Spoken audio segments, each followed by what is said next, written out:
Hi friends, it's Pastor Harley from the Broadway Church. Let me read to you from the second letter of Paul to Timothy, chapter 1, verses 6 and 7.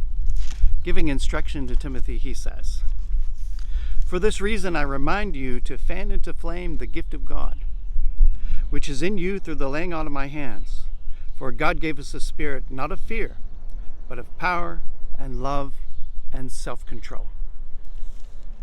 Well, let's consider what Paul says. He's talking to Timothy, who's already been working in the church, who's been given a task to do in response to the need for people to hear the gospel. And he says, I'll tell you what you need to do. God has already given you a gift. Fan it into flames. You know, that and more familiar they all were than with us. We light a fire when we want to enjoy an evening or put something on the hearth. We rarely cook where we have to fan the flames or blow on them. He's saying, put something into that so that let your spirit call forth, to have that talk with yourself, to fan into flame what God has already given you.